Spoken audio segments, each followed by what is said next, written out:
Hello friends, जय हिंद। शिक्षक भर्ती फेज 3 का एग्ज़ाम डेट आ चुका है और ये एग्ज़ाम पास करने के लिए कुछ स्पेशल टिप्स आज जानेंगे अभिजीत सर के साथ। सर, कुछ ऐसे स्टूडेंट हैं जिनको स्पेशल टिप्स चाहिए, सर उनको कुछ प्रोवाइड कर दीजिए। Thank you. तो दोस्तों, क्या हार में क्या जीत में किंचित नहीं भयभीत में, कर्तव्य पथ पर जो भी मिला यह भी सही वह भी सही। पूर्व प्रधानमंत्री अटल बिहारी वाजपेयी जी, जो कि देश के बड़े कवि भी थे, लेखक थे और देश के हमारे सम्माननीय प्रधानमंत्री रहे, उनकी यह लाइन थी। और ये मैं इसलिए कहा कि अब 1 महीने का डेट आपके पास, मतलब 1 महीने का टाइम है, 1 महीने से भी कम, क्योंकि शिक्षक भर्ती फेज 3 के जो विद्यार्थी थे बहुत धैर्य के साथ वो एग्ज़ाम की इंतज़ार कर रहे थे कि एग्ज़ाम कब होगा। पेपर हुआ, कैंसिल हुआ, फिर पेपर के डेट्स लगातार आगे बढ़ते गए और लास्टली कल एक ऑफिशियल डेट अनाउंस हो गया कि 19 से 22 जून के अंडर में आपका एग्ज़ाम कंडक्ट कराया जाएगा, आपका एग्ज़ाम लिया जाएगा। अब है कि अब इस 1 महीने के से भी कम जो समय मिला है, इस समय में क्या करें और सफलता को कैसे सुनिश्चित करें। तो देखिए, बहुत समय से आप लोग पढ़ाई कर रहे हैं, है ना। आप तैयारी तो कर रहे हैं, फरवरी से ही तैयारी चल रही है, क्योंकि फरवरी से ही ये अनाउंसमेंट होता है कि मार्च में एग्ज़ाम हो जाएगा। तो फरवरी से ही आप लोग तैयारी, मैंने खुद ही बहुत सारे शिक्षक बैचेस कंप्लीट किए थे उस बीच। तो अब है कि ये जो समय जो डिक्लेयर हुआ है टाइमिंग, इस टाइमिंग में क्या करें जिससे कि सटीकता के साथ और सहजता के साथ आप एग्ज़ाम पास कर जाए, है ना। तो दोस्तों, सबसे पहला बात जो मैं आपको कहना चाहूँगा कि अब ये जो टाइम है, इस टाइम में आप पूरी तरह से अपने आप को अपने लक्ष्य के प्रति समर्पित कर दीजिए, पूरी तरह से, है ना। पूरी तरह से कहने का मतलब ये है कि अभी जो भी डिस्ट्रैक्शंस हैं उससे थोड़ा अलग हो जाइए और मोस्ट ऑफ द टाइम आप रिवीजन पर फोकस करिए और चीज़ों को याद कीजिए, है ना। NCERT जो आपने पढ़ा था, उसके जो आपने शॉर्ट नोट्स बनाए थे, उन शॉर्ट नोट्स को याद कीजिए। अब उसको देखिए कि आपको कितना याद है, और रोज़ आप एक सेट कम से कम अब बनाइए, क्योंकि practice is the most important things of our success. ये मैं हमेशा आपको कहता हूँ। तो आपको क्या करना है, तो आपको जो है वो प्रैक्टिस सेट जो है वो बनाना है अपना शिक्षक भर्ती के लिए, और उसको एनालिसिस करना है कि कहाँ पे गलतियाँ हो रही हैं, ठीक है। और प्रॉपर टाइम में, मैं तो कहूँगा कि प्रॉपर टाइम में आप सेट बनाएं। जब आपका एग्ज़ाम का जो टाइमिंग होता है उस टाइम के ही हिसाब में अपने घर में बैठे और वहाँ पे टाइमर लगा करके उसके अकॉर्डिंग आप जो है सो पेपर को बनाएं, पेपर को सॉल्व करें।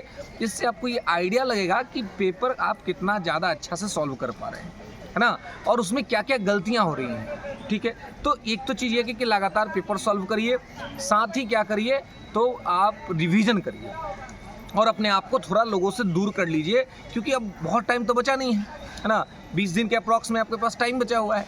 तो इस टाइम को आपको जो है सो कैसे यूटिलाइज करना है, इसके लिए आपको विशेष तौर पे खुद को प्रबंधित करना होगा। हर तरह की चीज़ों से, हर तरह के इन्वॉल्वमेंट से खुद को दूर कर लीजिए और पूरी तरह से अपने आप को समर्पित कर दीजिए, क्योंकि अब यही 20-22 दिन जो है ये आपके कैरियर का सबसे इम्पॉर्टेंट दिन है। इतना दिन से जो आप मेहनत कर रहे हैं, उस मेहनत का परिणति का दिन है। और मैं एक और चीज़ जो मैंने स्टार्टिंग में ही जो मैंने लाइन जो बोला दोस्तों, कि क्या हार में क्या जीत में किंचित नहीं भयभीत में, तो ये मैंने इसलिए बोला क्योंकि अब एग्ज़ाम डेट आने के साथ बहुत सारे विद्यार्थी जो है वो थोड़ा डर गए, सहम गए हैं एग्ज़ाम के डेट्स आने के साथ ही, कि यार क्या करें, अब क्या समझ नहीं आ रहा, किस तरीके से अपने आप को कंट्रोल करें और किस तरीके से फोकस रहे, है ना। डर लग रहा है, पास होंगे नहीं होंगे। तो क्या हार में क्या जीत में किंचित नहीं भयभीत में, आपको भयभीत नहीं होना है ना, कि आपका रिजल्ट आ जाएगा, आपका रिजल्ट नहीं आएगा। देखिए, रिजल्ट आपके हाथ में नहीं है, तो जो चीज़ आपके हाथ में नहीं है उसको सोच करके आप अपना एनर्जी और अपनी चीज़ों को ही खराब कर सकते हैं और कुछ नहीं कर सकते। आपके हाथ में है अपना कर्म, है ना। तो आपको क्या करना है, आपको अपना कर्म करना है और उस कर्म पर फोकस रहना है। तो इस बीच आपको क्या करना है, आपको रिवीजन करना है, आपको सेट प्रैक्टिस करना है, आपको मॉक टेस्ट लगाना है।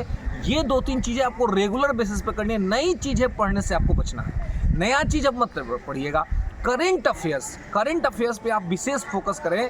करंट अफेयर्स में जो है खास करके क्लोजेस्ट 6 मंथ आपको ध्यान रखना होगा।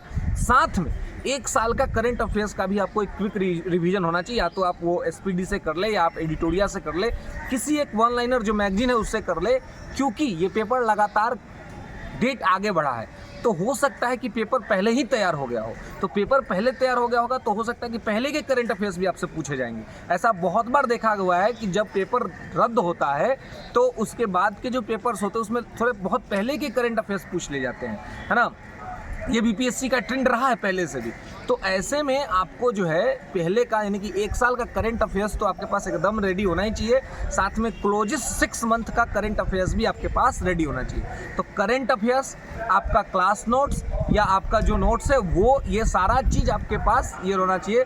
तो लगातार बेहतर तरीके से आपको ये चीज़ों को करना है, और ये चीज़ अगर आप कर लेते हैं तो आपको सफल होने से कोई नहीं रोक पाएगा। खुद पर विश्वास करना है, आपका सेल्फ कॉन्फिडेंस लूज नहीं होना चाहिए। खुद पे विश्वास करिए, अपने आप पे विश्वास करिए कि आप ये कर सकते हैं। इसलिए इस 20-22 दिन में अगर आप थोड़ा सा भी राह से भटक गए तो आपकी 6 महीने की मेहनत जो है वो बर्बाद हो जाएगी। तो अपने 6 महीने के मेहनत पे पूर्णतः विश्वास रखते हुए आपको अपने रिविजन्स पे, टेस्ट प्रैक्टिस पे, मॉक टेस्ट पे और करंट अफेयर्स के रिवीजन्स पे आपको ध्यान देना होगा।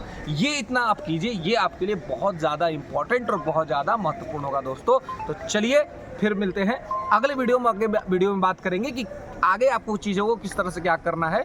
और हमारे इस वीडियोज़ को आप रेगुलर वॉच करते रहे और चैनल को शेयर करिए, सब्सक्राइब करिए, क्योंकि आगे मैं आपको इस चैनल पे इंपॉर्टेंट डिस्कशन करा रहा हूँ, वो भी आपको यहाँ पे लेकर के आऊँगा, जिससे आपको याद करने में कोई दिक्कत या असुविधा नहीं होगी। धन्यवाद।